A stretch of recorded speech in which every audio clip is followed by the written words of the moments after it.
Bonjour à tous, bienvenue sur la chaîne Illus Guidance. Je vous propose aujourd'hui le tirage automnal des Capricornes.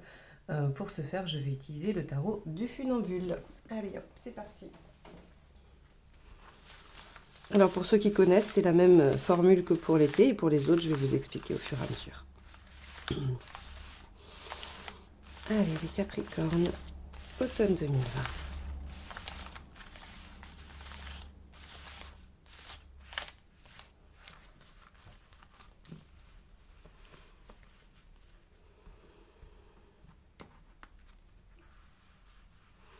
Alors, on va aller chercher une première carte qui va nous dire d'où vous arrivez. Donc ici, c'est que les arcades majeures. Je fais dans un premier temps un tirage avec les arcades majeures. Ensuite, cette carte va nous dire ce qui vous préoccupe.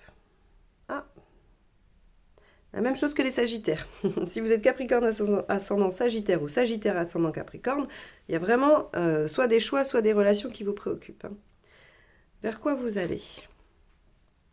L'impératrice. Les circonstances extérieures, donc qui ne dépendent pas de vous. D'accord? La maison Dieu inversée.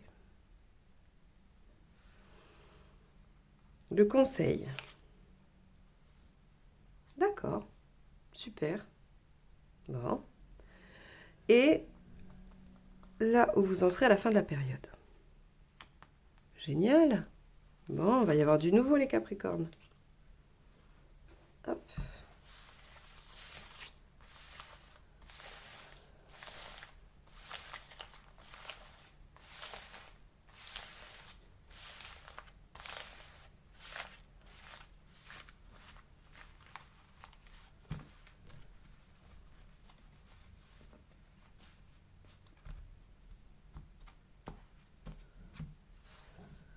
Alors, avec les mineurs, on va faire 3 lignes, une ligne par période. Donc du 20 septembre au 20 octobre, votre état d'esprit. L'événement, ou en tout cas ce qui peut se produire. Et le résultat. Deuxième ligne, du 20 octobre au 20 novembre. La même chose, état d'esprit. Action ou événement. Résultat. D'accord, intéressant. On va aller voir ça. Troisième ligne, donc, du 20 novembre au 20 décembre. État d'esprit. Action. Résultat. Ok. Bon. Très bien, on va aller voir. On va aller voir ce que ça nous dit. Vous voyez bien toutes les cartes? Ouais, je pense. Je pense. Ok. Alors, d'où vous venez? Le jugement inversé. Le jugement inversé, ce qu'il évoque, c'est le fait d'ouvrir une nouvelle page, de vraiment claquer la porte du passé. Quand il est à l'envers, comme ça, il est plutôt novateur. Il est source de nouvelles choses.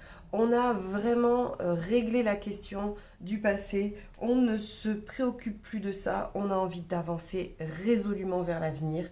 Il y a vraiment cette dimension de vouloir balayer ce qu'il y avait avant. Donc, ça peut être dans un seul domaine de votre vie, ça peut être dans tous les domaines de votre vie, ça peut être avec une relation, ça peut être sur un job, ça peut être une activité, peu importe. Une difficulté avec quelqu'un, un membre de votre famille, quoi qu'il en soit, vous avez envie de balayer les choses. Et on voit que ce qui vous préoccupe, effectivement, ça va être donc dans deux aspects, hein, comme je le disais pour les Sagittaires. Il y a cet aspect des relations, de tout ce qui va toucher à votre affect. Alors, ça peut être avec un partenaire, ça peut être des amis, de la famille, mais ça peut aussi être des collègues de travail avec qui il y a des enjeux affectifs, ou il y a des rivalités, ou ce genre de choses. Ça peut aussi être les relations voilà, au travail. Il y a aussi l'aspect du choix avec les amoureux. On peut aussi être préoccupé à faire des choix. Donc vous arrivez en vous disant je veux résolument tourner une page de ma vie et avancer, peut-être faut-il faire des choix. Peut-être que ça c'est une volonté, vous voulez mettre ça en place, mais que ça va vous demander de faire des choix en conséquence. Ok? Et que ces choix-là, ils vous préoccupent. Vers quoi vous allez? Vous allez vers une affirmation de vous, c'est-à-dire qu'avec l'impératrice ici, vous allez vers une posture beaucoup plus affirmée, une grande confiance en vous, une sérénité, une sécurité et vraiment une position bien meilleure. C'est-à-dire que si là on est sur de la question professionnelle, l'impératrice nous parle de promotion, de bonne situation, on acquiert un statut hiérarchique positif, plutôt sympathique. Si on est dans une relation, l'impératrice nous parle aussi de gagner en statut, en pointure par rapport à la relation. On est la maîtresse de foyer ou le maître du foyer. Hein. Attention, c'est une énergie, l'impératrice. Hein. On a une bonne maîtrise de ce que l'on fait, de sa famille, de sa relation. On est vraiment en bonne... on est en confiance, on se sent bien et on a l'impression quand même de mener sa barque. On ne se sent pas soumis à des situations extérieures, on ne se sent pas soumis à une autorité ou à quoi que ce soit, on est tranquille. Donc voilà vers quoi vous allez. C'est-à-dire que cette situation, cette volonté de tourner une page, elle vous amène par des choix à faire et des préoccupations relationnelles, elle vous amène dans une posture qui est très bénéfique pour vous et dans laquelle vous allez vous sentir très bien. On voit d'ailleurs ici où vous en serez à la fin de la période, il y a un renouveau, un début de quelque chose. Ça veut dire que vous arrivez à clôturer cette page du passé, vous arrivez à mettre un point final à une situation, à un contexte en tout cas, que vous vouliez laisser derrière vous. Vous arrivez probablement à faire les bons choix, ce qui vous met en bonne position pour redémarrer, avoir quelque chose de nouveau avec ce magicien. Alors, ici, le conseil du tarot vous dit qu'il ne faut pas avoir peur des changements. Vous avez envie de tourner cette page. Vous avez des choix à faire probablement. Et ces choix-là, ils vous amènent à renoncer. Quand on choisit, c'est forcément un renoncement de quelque chose. Et là, la mort inversée vous dit, n'ayez pas peur de procéder à ces changements. Et en même temps, il n'est pas nécessaire de tout balayer. Peut-être que vous pouvez garder des choses. Oui, il y a des situations où on doit laisser derrière soi. Mais là, vous n'avez pas besoin de claquer la porte et de partir à l'autre bout du monde parce que vous avez eu un problème avec votre patron et de laisser femme et enfant, par exemple, ou mari et enfant sur place. Il y a cette notion avec la mort inversée de oui, changez les choses, oui, n'ayez pas peur des changements, mais ne détruisez pas tout. Ne mettez pas absolument tout, ne mettez pas feu à toute la totalité de ce qui se passe pour vous. Par exemple, si vous avez un problème avec un supérieur hiérarchique compliqué, on peut vous dire oui, changez, demandez à changer, mais ne démissionnez pas. C'est pas la peine de tout ruiner, de tout gâcher ou de tout supprimer.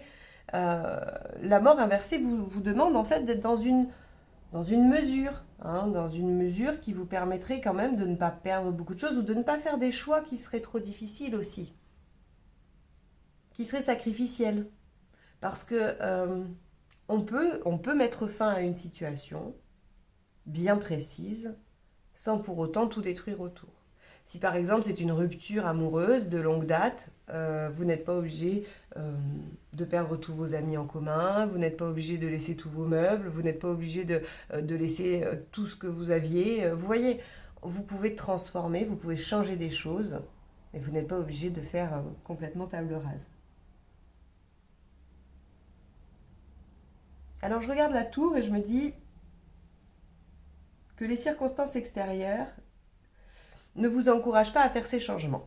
Alors vous les faites, vous allez les faire. Ça, c'est ce qui ne dépend pas de vous, d'accord ? Donc c'est vraiment ce qui se passe, c'est le contexte de la situation qui soit vous entrave, soit vous facilite les choses. Alors ici, on va pouvoir le voir de deux façons. C'est-à-dire, la maison inversée, la maison Dieu inversée nous parle plutôt de choses confortables, de situations confortables, de catastrophes évitées, voilà. Donc soit... Eh bien, ce qui vous pose problème là, dans ces changements, dans ces choix, c'est justement une situation confortable, difficile à quitter, qui pourrait quand même vous donner envie de rester dans cette situation. Admettons un job où vous avez des problèmes avec votre supérieur, mais vous avez un super bon salaire et vous aimez bien votre équipe. Ça, c'est confortable. Donc, c'est pas facile de quitter. Dans une relation, eh bien, oui, votre compagnon est un peu têtu et ne veut pas faire les activités que vous lui proposez, mais d'un autre côté, quand vous avez vraiment un gros problème, il est toujours là, et puis vous l'aimez, et il a plein d'autres qualités. Et donc, oui, c'est confortable. Il y a du mécontentement, mais c'est confortable. Donc, on a cette maison Dieu ici inversée qui nous dit que les situations sont peut-être un peu confortables et difficiles à lâcher, à quitter. Hein. Euh, on peut aussi nous dire, avec cette tour inversée, que justement, on a toutes les conditions réunies pour faire ces changements. C'est-à-dire que on voit bien qu'il n'y a pas de catastrophe à venir, quels que soient les changements que l'on fait. Il y a toujours une solution, un contrepoids, quelque chose qui fait que ça ne s'écroule pas.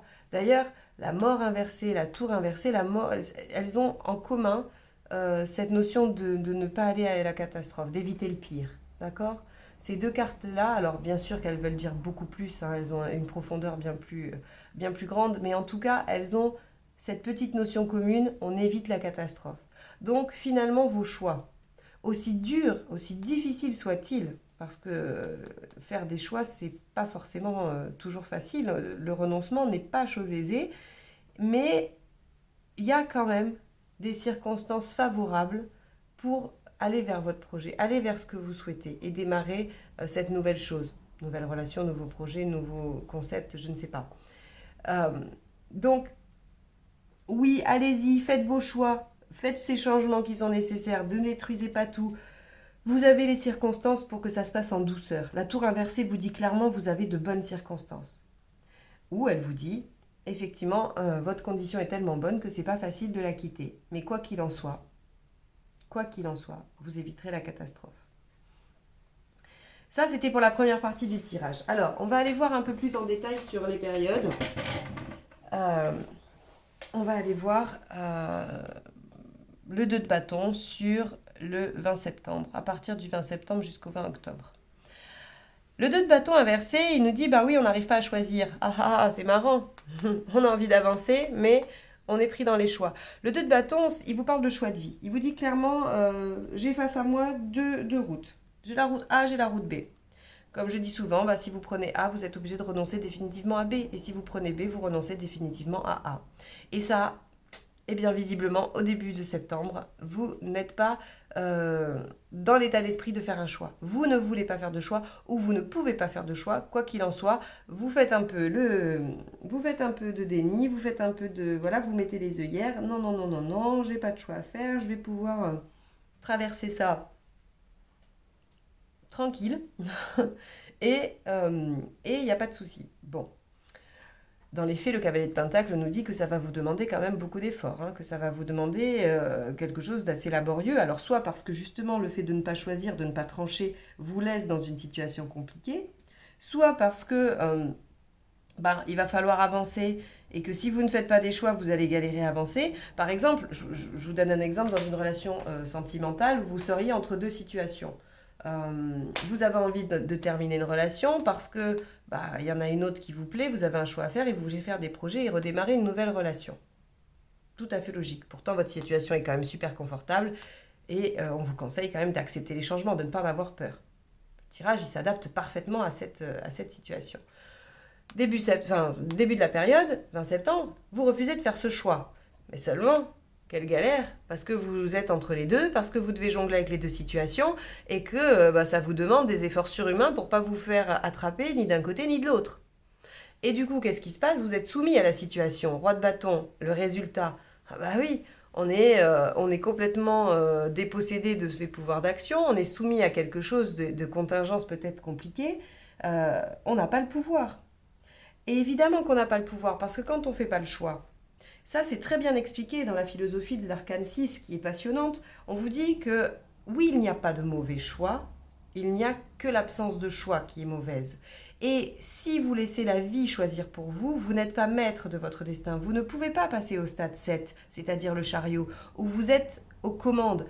Bien sûr que le chariot, il est pas, c'est une route parfois un peu chaotique, c'est la route de la réussite, certes, mais les deux chevaux ne sont pas d'accord dans le sens, dans la direction à prendre. On sait pas trop où on va quand on monte dans le chariot, mais on tient les rênes. Quoi qu'il arrive, on tient les rênes. Et ce que vous dit l'arcane 6, c'est que tant que vous ne prendrez pas la responsabilité de faire un choix en conscience, sans regretter l'option à laquelle vous renoncez, vous ne pouvez pas passer dans le cheminement du voyageur à l'étape 7, le chariot. Ici, c'en est une parfaite illustration. Si vous laissez les événements choisir pour vous, vous vous retrouvez dans une situation par défaut. Ce ne sera pas un choix plein et entier. Alors j'entends déjà les questions, bah oui, mais quand on n'arrive vraiment pas à choisir, déjà j'ai envie de vous dire, vous n'êtes pas Balance, vous êtes Capricorne, vous devriez pouvoir choisir. Donc, il y a au fond de vous la réponse, vous la connaissez, vous la ressentez, quoi qu'il en soit, vous êtes obligé de faire un choix, et un choix plein et entier. Sinon, effectivement, vous êtes dans cette posture du roi de bâton inversé. Vous êtes soumis aux choses, soumis aux événements, soumis à d'autres personnes, et vous n'arrivez pas à imposer votre choix, votre volonté. Ça vous met dans des situations très complexes, laborieuses, d'efforts surhumains pour masquer votre absence de choix, pour ne pas vous faire prendre en flagrant délit de je n'ai finalement pas choisi l'une ou l'autre des situations. C'est comme si vous vouliez démissionner de votre job parce que vous en avez ras-le-bol, vous êtes en train de chercher ailleurs, vous avez déjà signé un contrat, on vous a dit que oui c'était bon, enfin vous avez signé une promesse d'embauche, mais vous n'avez toujours pas dit à votre patron que vous alliez démissionner. Et cette situation, elle vous demande beaucoup d'efforts pour que ça ne se sache pas, que personne n'ait dit à telle ou telle personne. Vous voyez, il y a un peu de cet esprit-là. Alors, la deuxième période, du 20 octobre au 20 novembre, 3 d'épée inversée. Vous refusez de voir la situation en face. Vous vous dites que probablement ça va aller, que c'est pas grave. Encore une fois, je crois qu'on est là, hein. On est dans la situation confortable où on ne sort pas de sa zone de confort, on se dit que ça va aller, ça va, on va réussir à tout bien concilier, on va renoncer à rien, pas faire de choix, hein, on va pas faire les transformations parce qu'on en a peur, mais on va quand même s'illusionner sur le fait qu'on a clôturé quelque chose du passé, qu'on est dans quelque chose de nouveau. Là, le 3 d'épée vous dit non, non, non, non, non, vous ne voyez pas la réalité, vous ne voyez pas les choses telles qu'elles sont. Alors, ça vous énerve. Ça vous énerve parce que on a la reine de coupe inversée. La reine de coupe inversée, qu'est-ce qu'elle nous dit? Alors, elle va nous parler de désengagement, bien sûr, d'accord. Vous pouvez commencer à vous désengager d'une certaine façon. Vous laissez déliter les choses, voilà, vous êtes moins présent, hein, donc par exemple dans une relation. Au travail, vous pouvez commencer à trier un peu vos tâches, à en faire de moins en moins, voilà. Il y a ce genre de choses-là. Mais il y a également aussi l'agressivité. Pardon. On a la reine de coupe, elle est agressive, elle est rejetante, elle n'arrive pas à écouter, elle n'arrive pas à comprendre. Alors pas à comprendre au sens intellectuel, hein, soyons bien clairs. Elle n'arrive pas à cerner les choses. Comme si elle avait perdu son empathie, comme si elle avait perdu sa clairvoyance.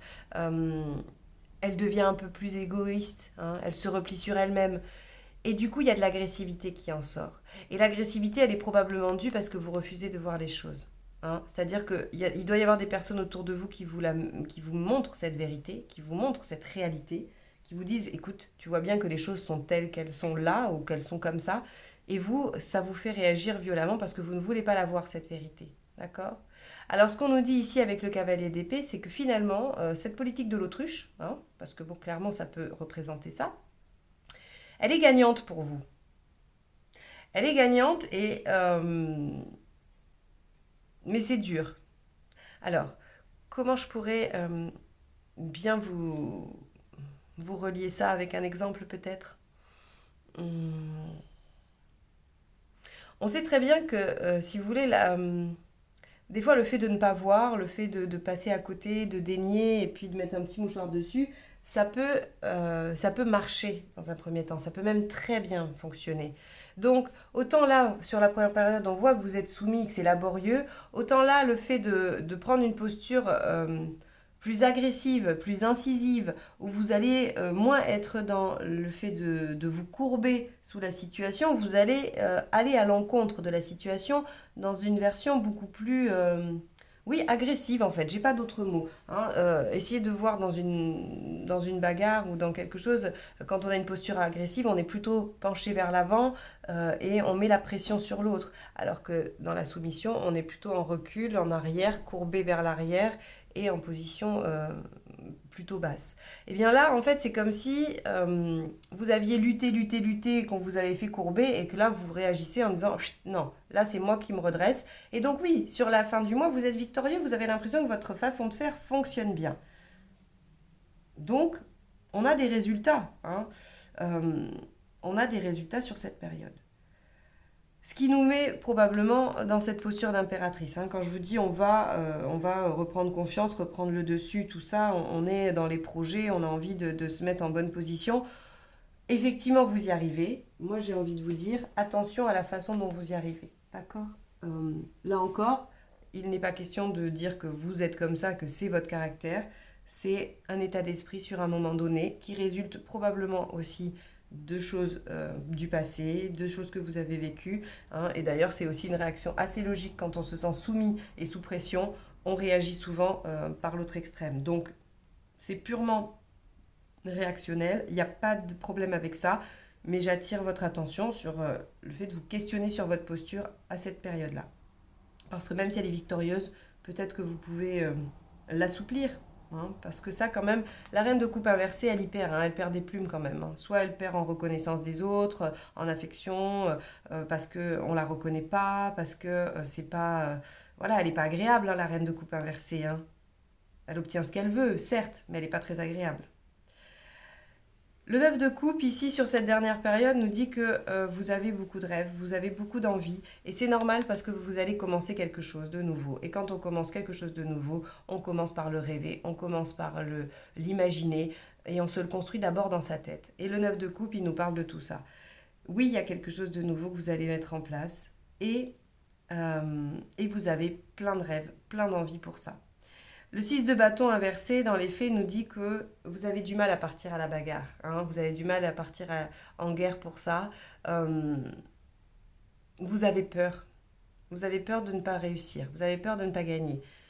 Pourtant, vous commencez à reprendre confiance en vous. Mais je pense que la peur, elle vient aussi des changements. Elle vient aussi peut-être des choix qu'il y a eu à faire. Hein, peut-être que vous doutez de vos choix. Vous vous dites que ce n'était peut-être pas les bons. Que vous avez... fait une erreur. On va avoir un passage comme ça de rêve et de doute. Alors, ce qui est intéressant, c'est qu'on nous dit que dans le résultat, vous allez attendre un peu. C'est pour ça ici qu'il n'y a que le magicien. Et encore une fois, pas de carte de réalisation comme le 7, le 19, le 21 par exemple. On a le démarrage. Oui, vous avez l'idée. Vous savez ce que vous allez faire. Ça peut commencer un tout petit peu. Mais comme vous avez beaucoup de doutes et que vous n'êtes pas très au clair avec tout ce qui vient de se passer, vous allez patienter un peu, vous allez réfléchir. Donc sur la fin d'automne, vous êtes passé d'une posture de soumission à une posture de domination, de victoire. Hein, vous avez réussi à reprendre le dessus. Encore une fois, je vous questionne sur la manière dont vous l'avez repris, mais quoi qu'il en soit, c'est très bien. Peut-être que vous avez dû aussi vous imposer pour sortir de cette situation confortable, faire ce choix et faire ces transformations. Donc peut-être que vous avez besoin aussi de passer par une posture assez ferme, assez agressive, assez déterminée. Ça vous mène de toute façon à du résultat. Le cavalier d'épée est un bon résultat, donc il n'y a pas de souci. Et on voit que sur cette dernière période, après cette oscillation sur deux extrêmes, vous vous permettez de rêver à quelque chose de nouveau, à un nouveau départ, à un redémarrage. Même si vous ne vous sentez pas tout à fait prêt à partir en guerre tout de suite, vous allez profiter de cette fin d'automne probablement pour y réfléchir, vous reposer avec un 2 de pentacle qui vous invite à l'attente, à la patience. Voilà pour vous les Capricornes sur la période de l'automne 2020. J'espère que ce tirage vous aide à comprendre quelques petites parties de ce qui se passe pour vous, à vous donner des clés, des pistes de réflexion, aussi à avoir un regard sur ce que vous pouvez mettre en œuvre parce que voilà, on met tous en place des mécanismes différents à certains moments de notre vie selon les circonstances et je trouve que c'est intéressant d'aller les questionner. Si vous avez aimé ce tirage, n'hésitez pas à liker, commenter et partager. Si vous souhaitez une guidance personnalisée, vous avez mon mail dans la barre d'informations juste en dessous de la vidéo. Et si vous n'êtes pas encore abonné, vous pouvez cliquer sur le petit bouton Ecdueuse Guidance sur la vidéo ou sur le bouton rouge juste en dessous. Je vous remercie de m'avoir écouté jusque-là. Je vous souhaite un bel automne et je vous dis à très bientôt pour de nouvelles guidances. Au revoir.